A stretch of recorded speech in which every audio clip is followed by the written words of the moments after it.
is very, very common to shart yourself hard on sumo deadlift.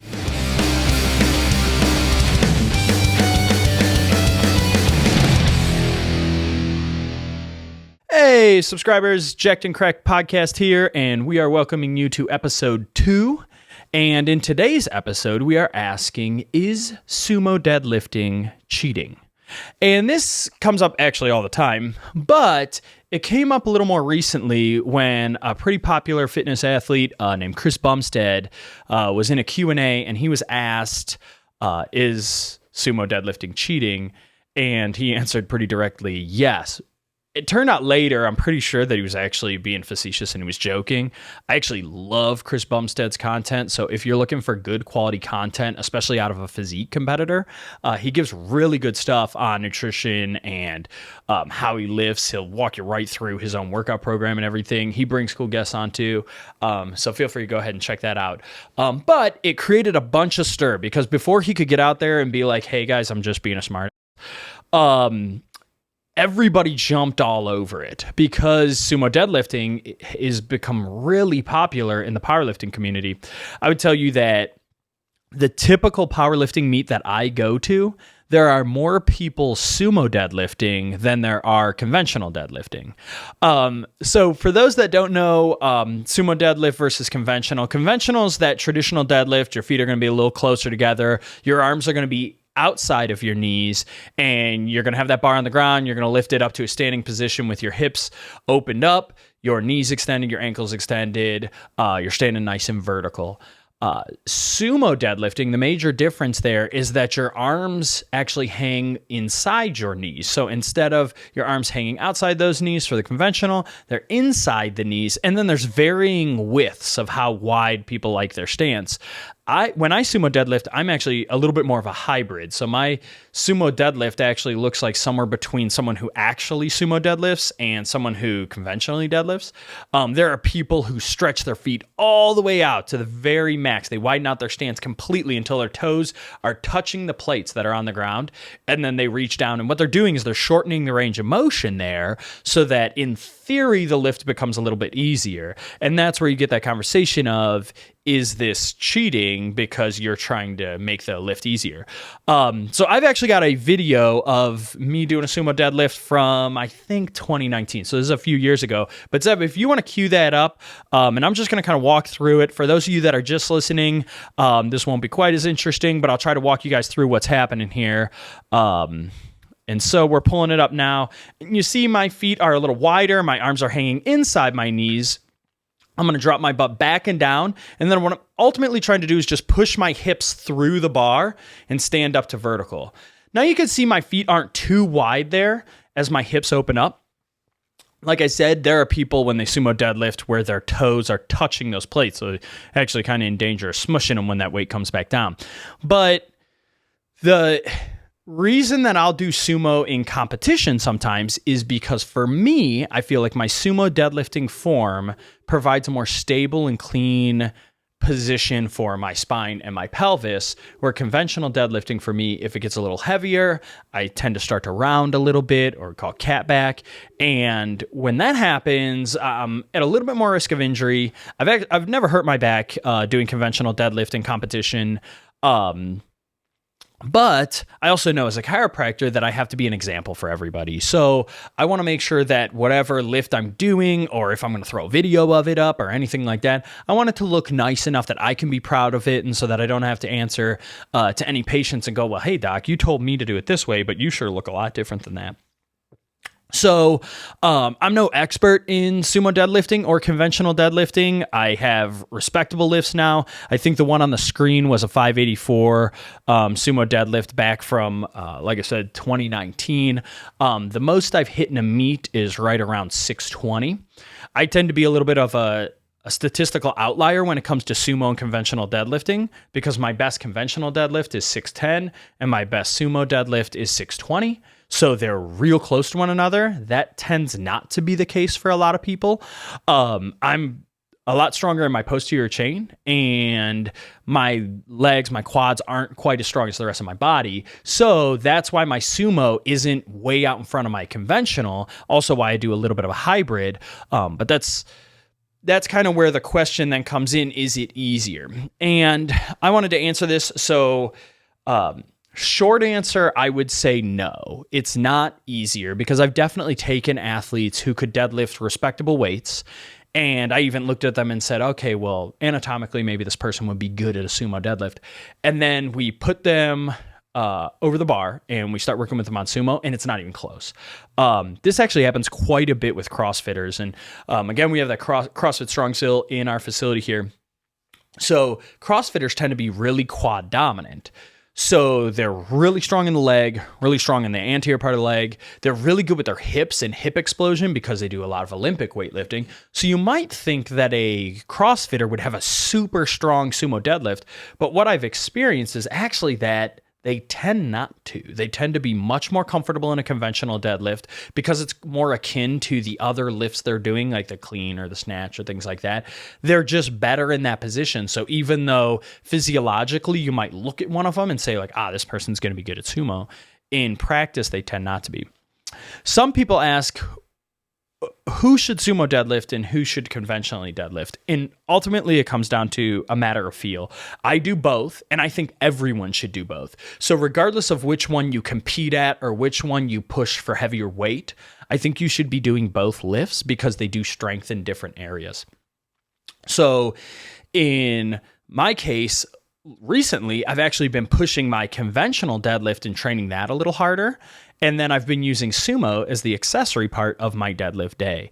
When I look at someone and question whether they should be doing one lift or the other, usually a taller, lankier athlete would be a better conventional candidate. And the reason why is because deadlift is ultimately a lift of leverage. So the longer the lever, the better you're going to be at it. So again, a lankier, longer limbed athlete is going to be better at a conventional lift. A sumo deadlifter, usually I'm looking at someone that's got a long torso and short legs. So they're going to reduce that range of motion even further by having the short legs, widening them out all the way, and just trying to drive those hips through the bar. Someone who's real leggy. So, and what I mean by leggy, not long legs, but thick legs. So someone with, real developed glutes, real developed hamstrings, real developed quads. Usually you're going to look at that person and suspect that they might be a better sumo deadlifter. Someone who's got a really good low bar back squat is probably also going to have a really good sumo deadlift. So if you're a high bar back squatter where you stay a little more vertical with your back squat and it looks a little bit more like an Olympic lift, that's not going to translate as well to that sumo lift. So that's kind of a little bit on the background of sumo deadlifting, why you would do it, my opinion on if it's cheating. I will tell you right now, with sumo deadlifting, you are making one major commitment that you don't make with conventional deadlifting. And I'll tell you what that is. And anyone who's sumo deadlifting is going to be like, yes, exactly. Anyone who's not might be surprised with what I'm about to tell you because you think it's going to be something super wise, and it's not. It's a tangent. So if you are sumo deadlifting, you are just committed to buying new underwear like every month. And the reason you're committed to this, everyone who's sumo deadlifted is like, yep, totally, I understand. The reason is you widen out your feet and you're spreading your legs out further. So two things happen, okay? The first thing that happens is you just split the grundles of all of your underwear because your legs are all spread out wide. So you need to buy good underwear, reinforced. Otherwise, you are just going to split those things open like a baked potato. The other issue, Zeb's losing his mind right now. He had no idea. This is where I was going to go with it. Here's the other reason. Again, you're opened up. So, and what I mean is your legs are opened up. And so you just took your pre-workout. You probably had a little breakfast or something like that. You go into the gym. You tighten that belt down as hard as you possibly can. You took that suspect pre-workout that your friend told you might work pretty good, but don't eat anything, and you accidentally ate something. And then you bear down and you squeeze into this thing, but instead of your butt cheeks being together, they're not. They're separated. It is very, very common to shart yourself hard on Sumo Deadlift. And so because of that, you're buying new underpants like every month. So that's a fair warning. Sumo Deadlift could be easier, have to buy new underwear. There's the trade-off there too. So that's my... So is this something that happens at every meet? Yes. I thought about making a shirt for my lifting team that said, if you ain't sharting, you ain't trying. Dude, I think we could probably market some kind of a shart bowl that goes below them. Yeah, something underneath. It's not like you're literally going to poop your pants on the gym floor. Has someone ripped all the way through? I've never seen someone poop their pants in a... you see people pee all the time, actually, which is pretty common, especially women who have had children before. They're probably going to pee during a low bar back squat or a sumo deadlift when they're maxing the thing out. That's pretty common, actually.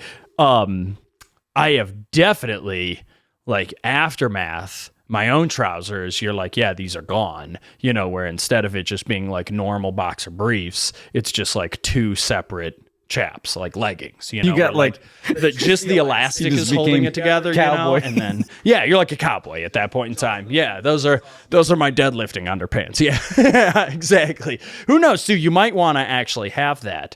So, which again, this is the type of stuff that we're here to give you. Is hard hitting content that's also very real, and that's the very real part nobody talks about when it comes to sumo deadlifting, but this is serious. I'm sure, again, everyone... Hopefully someone watches this that's maybe new to this. They're about to do their first one, and they know they're going into it prepared. Like, hey, Mom, what happened? None of the cheap Walmart brand underpants. Yeah. You reinforce grundles. Because I'm sure that it could probably... When you're done with that, you feel like, what just happened? Yeah, you don't even know if you got the lift sometimes. Sometimes you're so worried about what just happened that we've all done that, right? Where we hit the big lift and our friend like goes to high five us. Before you can do that, you just throw the lifting straps off and just head to the bathroom, right? You're just gone. You're like, wow. You tell the other coach in the gym, like, hey, we need some sawdust over there on that platform and throw that down. Like when, little kids would vomit at school. So you just throw the orange powder. Yeah, the orange powder. Exactly. So, I mean, I've been there where you're like, you don't even know, if you got the lift. You have to go back and watch the video evidence and be like, cool, this is so that becomes that thing where it's like someone's talking to you and you're just not even there. Things are happening that you don't even care what everyone's saying. You're just like, I have to go right now. Yeah. It's the worst when it's at a meet because you hit that big lift and like if people know it's a PR, they want to come like right to you and congratulate you. And you're like, no. Give you a little butt slap. Give me a space. That's horrifying, right? You hit it. Someone gives you a little butt spank. Good job, like attaboy. Find out that it's a little softer and pudding. Yeah. They're like, I didn't think that'd feel like that. Yeah. So that's the real facts about sumo deadlifting. So is it cheating? No. But is there a commitment there where you're probably going to shart and you're going to regularly need new underwear? Yeah. So, right now we're going to sell the deadlift diaper. Yeah, exactly. Yeah, jacked and cracked underpants. Yeah.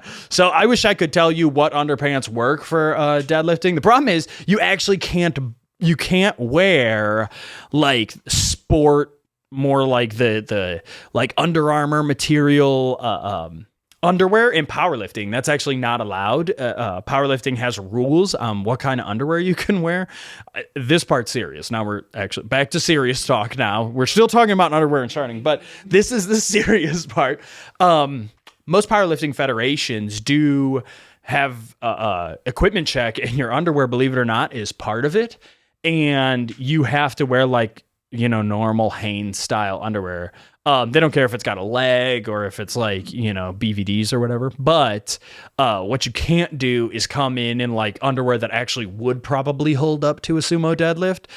You're not allowed to wear those. So anything that's like a compression style is usually not allowed in competition. So we're diligently working on the jacked and cracked underpants to be approved. Yes, yes, very comfortable with the reinforced grundles. So that's the next thing coming. That's, if you guys want to hear more about sharting grundles and underpants, you just tune back into Jacked and Cracked podcast. Yeah. So kind of to reel it back in, sumo deadlifting, I do hear and I do understand the perspective that people have when they say it's quote unquote cheating or it's easier.